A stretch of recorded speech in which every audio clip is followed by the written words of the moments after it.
Since 1998, we gamers have been blessed with the intense, rememberable, and in many cases wacky stealth series known as Metal Gear Solid.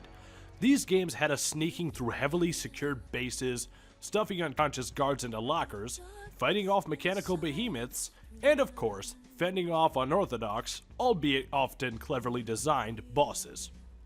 And in this video, I'll be taking a look at the third entry to the series with Metal Gear Solid 3: Snake Eater. Now, some of you may be wondering why I would look at the third title to a series, especially when I haven't even looked at the first or second. Well, firstly, this game is actually a prequel to the series, so this is a pretty good starting point. And secondly, I'm playing this on the HD remastered version for the Xbox 360, as I don't own a PS2 or 3, so I really can't look at Metal Gear Solid 1 or 4. So, without further ado, let's jump right in and commence Operation Snake Eater. This title begins at the height of the Cold War in 1964. This time around, you take on the persona of Jack, codenamed Naked Snake. Your objective is to obtain Soviet nuclear scientist Dr. Nikolai Sokolov, as he intends to defect to the United States. Snake actually manages to find Sokolov fairly quickly and attempts to escort him back to the US. But, as I'm sure you've all guessed, everything goes according to plan. Well, that was easy. Game's over, everyone.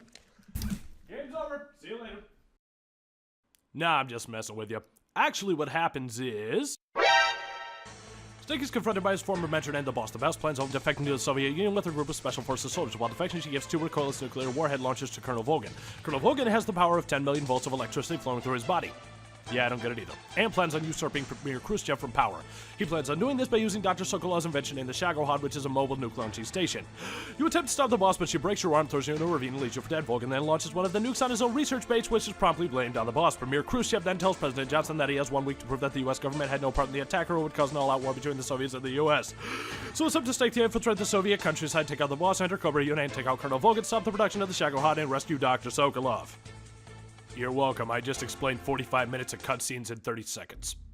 Like the other Metal Gear Solid titles, the majority of the gameplay this time around revolves around stealth. However, unlike the first 2 titles, there are some extra factors with which to contend. Over time, Snake's stamina will decrease, which can only be regained by eating or sleeping, which happens when you save and quit.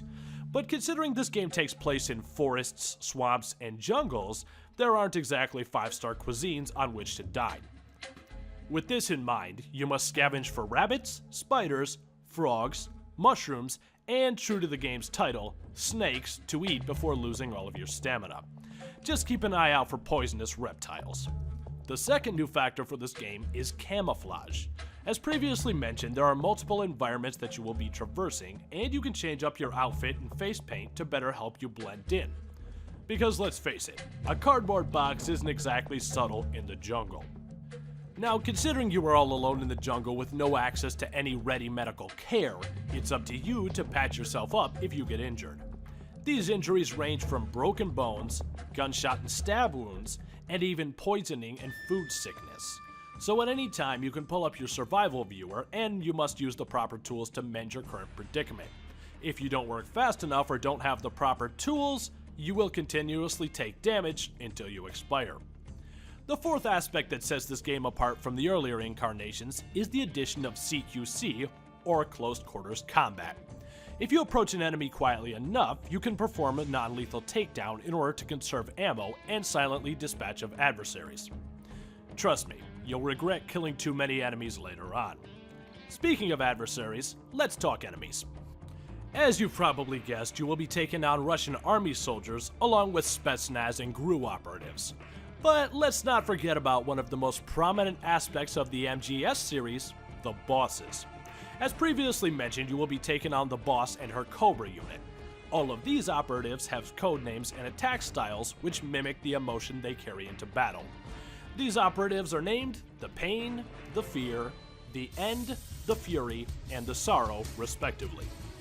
These gentlemen have attacks that vary from firing hornets from their stomachs to one who can dislocate his limbs and scurry around like Peter Parker, and even a ghost and an enemy that can not only be killed before his boss battle, but can also die of old age if you take too long to fight him. What, You want logic? To hell with your logic, this is Metal Gear Solid. But of course, you will also have to contend with Colonel Volgin, and my personal favorite character in the MGS series, a young Revolver Ocelot. This campaign should take you around 10 to 12 hours to complete, not including cutscenes, but of course that can vary depending on the difficulty and how quickly you figure out how to take on the bosses. Now for the reviewing. Taking a look at the remastered graphics for this title, I can honestly say that I'm very impressed by all the little touches they've added. And although the graphics were pretty damn good for a PS2 title, this version did a great job smoothing out some of the rough edges. Now taking a look at the gameplay, this aspect also works very smoothly, assuming you can get used to the control scheme. Now, in case you didn't know, the button layout for this, and most other MGS titles, is a bit strange. In order to fire your weapon, you must hold down the right bumper to aim, and press the X button on the Xbox 360 to fire. Pulling up menus is done through the left and right trigger, and the action button is Y or triangle. Not to mention, you can only move while standing or entirely prone. There is a crouch option, but instead of moving while crouched, you will default to the prone position. Now, these aspects aren't too hard to get used to, and considering this was the third game in the series, I'm sure the developers didn't want to suddenly change up the control scheme on the fans. But if you aren't used to this setup, this can result in many frustrating deaths. Now moving on to the story. Personally speaking, I love it. Yes, there are quite a bit of bizarre occurrences, and there are some set pieces in the storyline that either make entirely no sense or hurt my head just thinking about them. But I've always sort of admired that about this series. There is quite a bit of drama in this storyline with some very powerful and touching dialogue, not to mention a very beautiful final boss battle which shows the direness of the situation and the emotional toll this ordeal has taken on Snake. But even despite all of this, there is still the wackiness of some of the characters and set pieces to ease the tension of impending nuclear war without detracting from it. It's a strange yet well-assembled storyline that makes me really appreciate this title, despite my dislike of the control scheme. So, can I recommend this look into Cold War espionage? Well, I can, and I will.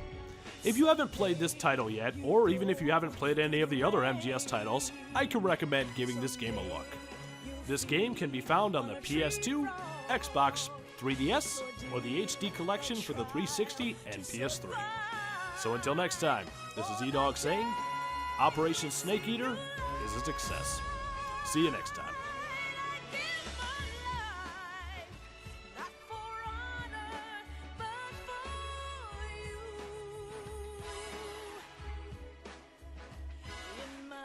Time